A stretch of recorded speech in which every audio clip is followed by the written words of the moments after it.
Today I want to bring you the first in a series called Meet the Good Maker, because over the last 7 years or so, as I've been hunting for eco-friendly, sustainable and healthy options for the home, I've found so many passionate and inspiring people behind the scenes actually making them, and I want to share their stories with you and really why they choose to go the extra effort and mile to make a more eco and sustainable option.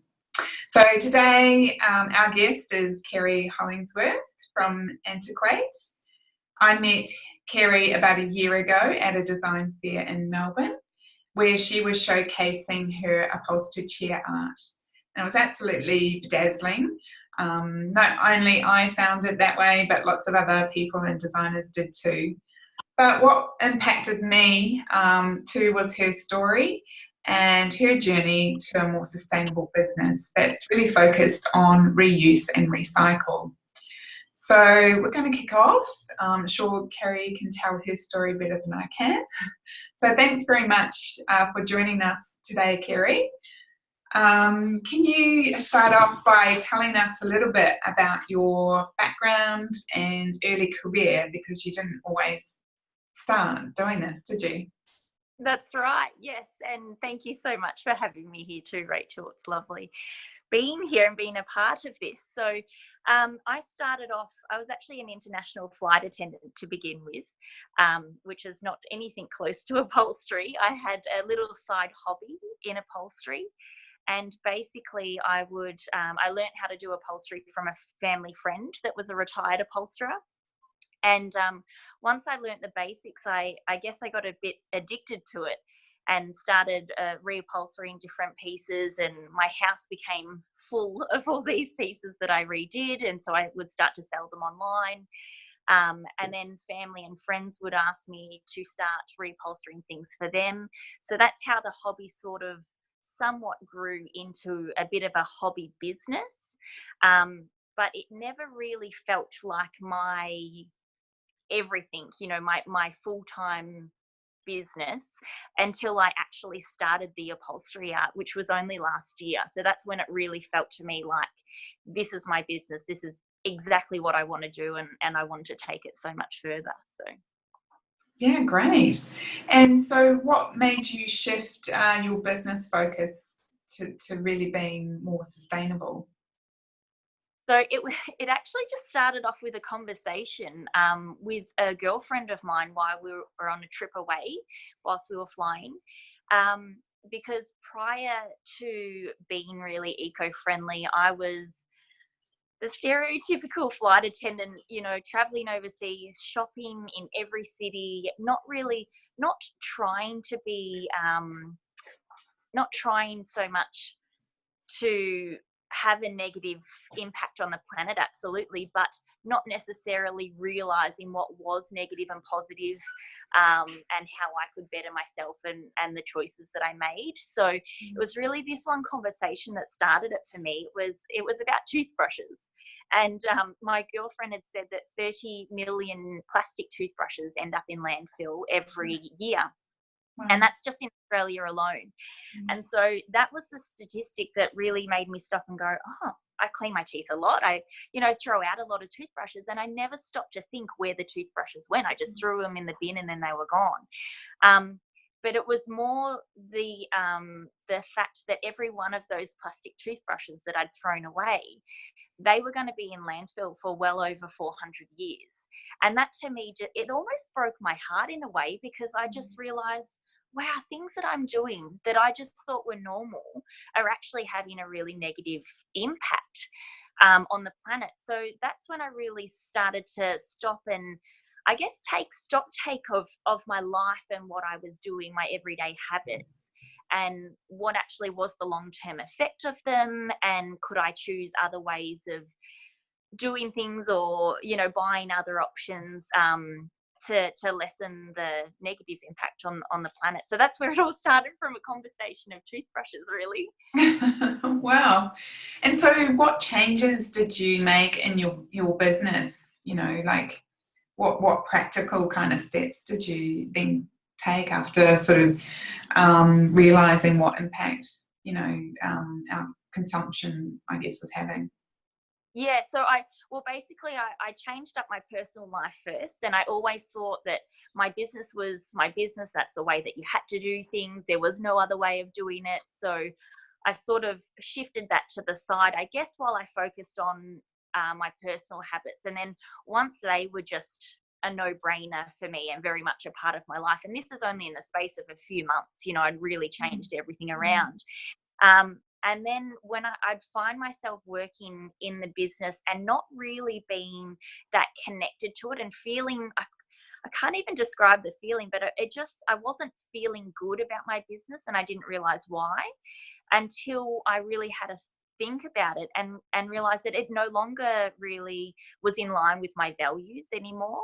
So that's when I started to go, okay, well, how can I make changes in the business, and what is it that I need to do to make it more eco-friendly? And basically I just started off with the desire to lessen the landfill that was coming from the workshop. So that was just looking at what I threw out basically and saying, okay, what can be recycled, what can be reused?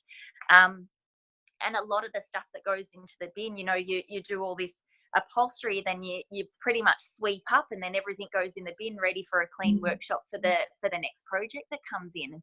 And a lot of those things were textiles. It was all beautiful fabrics and trim offcuts, you know, like you do the trim around the chair and have maybe this much that is not needed, so you cut it off and you can't really do anything. Well, prior to that, my thinking was that you couldn't really do too much with a piece of trim that big, because, you know, you need the whole big length to do upholstery with.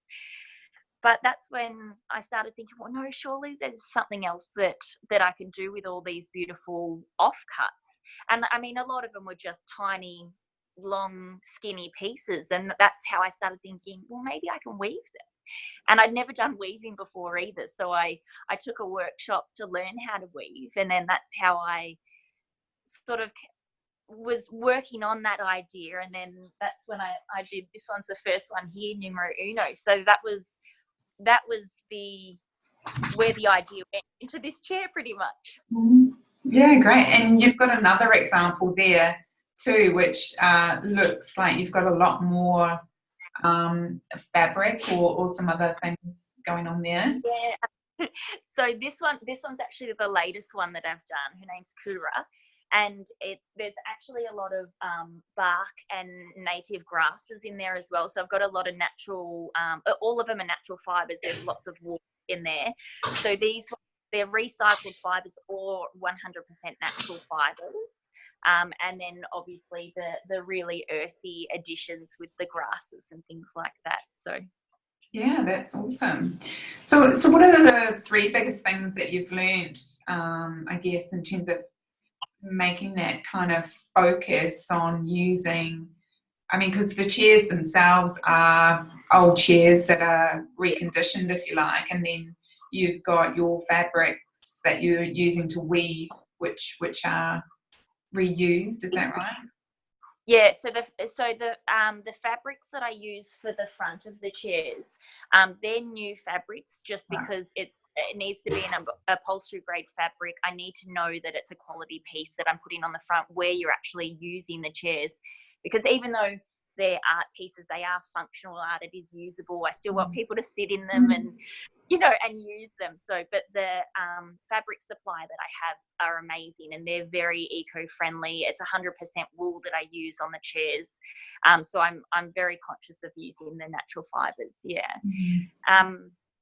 But what was it? Sorry, the three biggest learnings, you know, in terms of, I guess, being eco and sustainable focused in your business, you know, like it can't be particularly easy kind of process to do that. Yeah, that's right. I think just one is definitely keeping your mind open, because there are so many things that, like I was saying earlier about, I thought that the business was just ran that way and that's how it had to be. But nothing has to be the way that it is. There's always that option to sort of think of new ideas, and I'm not talking design ideas, but new systems and new procedures to run your business. So just really keeping an open mind. Probably the biggest learning that I've had is not getting overwhelmed by by how big the problem can be. And I'll give you an example of that. It was a little while ago, I was looking at this chair here and thinking, well, the fabric scraps that are in this one, the offcuts, there's not much, it's a back of a chair's worth of fabric. But knowing the textile waste problem that we have, even only in Australia, let alone the whole world, it's such a huge, huge issue. And I think, well, what are these little scraps doing? I mean, I'm not really changing the world or anything. It's just a few fabric scraps saved from landfill. But I really, I was kind of getting a little bit down about it, but just for a few minutes thinking I need to do more. And then I thought, well, no, hang on a second. This starts a conversation for a lot of people, because for a lot of people, they don't exactly like me before the whole toothbrush conversation, didn't realize the sort of impact that we were having on the planet. And I think if this starts the conversation for a few more people, and then they choose a more environmentally friendly way of thinking in their life, I think that's more important than anything, really. Yeah, that's such a good point.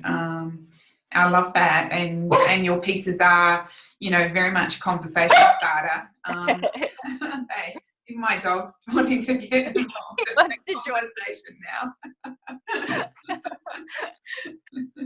So, who's your client? Like, because there's a lot of time, obviously, and effort going into what you're doing and creating. 20, 50 hours or more, I'm sure.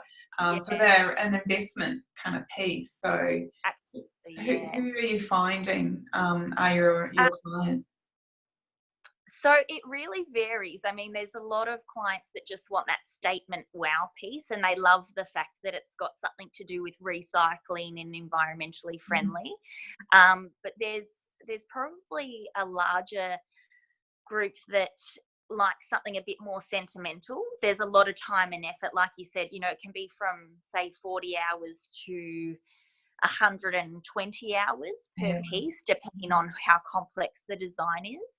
And those people that really want, that connection with something, whether I'm weaving in family memorabilia, and I've got a client that he is really into his family history, and he's researched he's got replicas of war medals and Royal Police uniforms from his like great grandparents. So it's nice being able to weave them into a story for him as well. So I think the clients are the ones wanting either a sentimental piece or something that means a little bit more than just a chair from any old store that anyone can get. So yeah, great. So they are really bespoke, they're very much customized. Yeah, that's awesome. Yeah, everyone's unique. Yeah.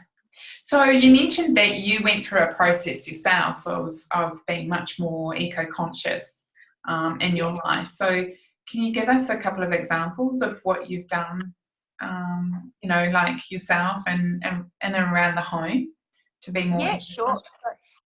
So it started off after that conversation with the toothbrushes. I thought, no, I need to make a change. So I gave myself a challenge of not buying anything new for 12 months. Yeah, wow. And I knew I needed to do it in that sort of way, because going from being someone that just loved to shop and loved to buy stuff, I knew I needed some sort of set sort of curriculum for me to stay on top of this. So that's what I did. I gave myself a challenge to not buy anything new. And then when my products, like, your moisturizers or shampoos, conditioners, all that sort of thing ran out, I had to come up with different ways of doing things. So sorry, I couldn't buy anything new that wasn't biodegradable, pretty much. So that means I was able to make my own shampoos, conditioners, moisturizers, deodorant, toothpaste, all those sorts of things, which I still use now. Actually, the shampoo I use a shampoo bar, so there's no container as such. But yeah, as far as the deodorant and toothpaste and all that sort of stuff, I make my own of those. So, and I still do now, and I absolutely love them. Yeah, I think just changing up everything in the home, bulk buying food where you can. I know sometimes it's a lot harder depending on where you live. And I think you just need to put in a lot of effort at the start to make those actually habits for yourself. But once you sort of live in that way and used to living that way and setting that as a priority, and I think that's what I did. I set it as a really high priority. So then now it's almost a no-brainer. It's just what I do. Yeah. So how long have you been doing that for? Let me think. So I've started doing it must be coming up to 2 years. Yeah, right. Yeah. So it certainly has been a long time, but there are a lot of people out there that he doesn't agree.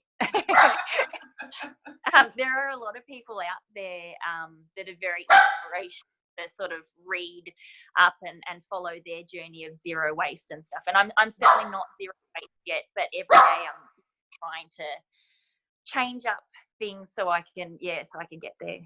Yeah, great. And I'm guessing that you've probably got a chair that you've upholstered and weaved in your own home. Is there anything else that's kind of your favorite kind of piece that you've got in your own place? My favorite piece, as in furniture? Furniture or furnishings, or I think I've got a wall hanging that when I look at a wall hanging, like a woven wall hanging, that when I look at it now, it seems very plain, but to me it's very special because it was the first piece that I used my fabric scraps with. So it was sort of my trial before doing it on the furniture, doing the weaving on furniture. So to me, and to look at it and to see the style, I guess, and it being a little bit more plain, to now looking at what I'm doing now with other things, it's just, I think it just gives me an indication of how much I've grown and evolved and learnt in this last year and a half, I guess. Yeah, that's awesome. I love how that you really went on a personal journey in your own life and you made changes, then reflecting that in your business as well, and I guess, as you say, sharing that with others, and being that conversation starter about, I guess, the principles around recycling and reusing, and being more conscious about what we're consuming. So kudos to you for that. That's amazing. So how do you feel, do you feel that there's more that can be done to educate consumers about the choices that they make, particularly around climate? I think there's always more that can be done. As to what that is, goodness, there's so many things that we could do, but I think just living that way and with a positive frame of mind as well. Like this, what I'm doing is not saying everyone should be doing it too, or you can't do this or you can't do that. That's not the way to make changes. And even when I tell people the story about the plastic toothbrushes, I don't do that to make them feel bad about using a plastic toothbrush. That's not what it's about. People will only make changes when they feel that they want to, not when they're being told to do so. So I guess it's just about living that way and letting other people see that it is actually fun to live this way. You don't actually have to give up that much, because when you change your way of thinking, it's just a natural occurrence. It's not about, I don't actually even feel the desire to go into a shopping centre anymore. I really don't. I actually do my best to avoid going in. but that's not a bad thing. It's just my life has changed so much that that's not something that really makes me happy anymore. So it's just, yeah, I think the main thing is everyone that's on this environmentally friendly journey, just do what you do and be happy about it, but don't necessarily look at other people and think they're doing wrong, or that, you know, everyone's on their own journey. But Yeah, I'm not sure if that even answered your question or not. No, but yeah, it does, absolutely. There's no judgment. I think what you're saying, there's no judgment, and people go on it on their own pace, and yeah. That's right. Yeah. No, that's great. Well, thank you so much for your time today. Just finally, how can people best get in touch with you and maybe see some examples of your work if they're interested in engaging you? Yeah, sure. So my website is www.antiquate.com.au. Instagram is at antiquate_artistry, or we've got Facebook as well, /antiquate. You can, contact me via the website, easy enough, and I can chat to you about your own design, or you can search through Instagram and look at the ones that I've already done. But I'm happy to chat to anyone. Yeah, great. Well, thank you so much, as I say, for your time and really your inspiration. Again, I've heard your story. This is the second time, but also found it just as inspiring the second time round. So thanks very much. Thank you so much, Rachel. Thank you. I really appreciate it. No problem.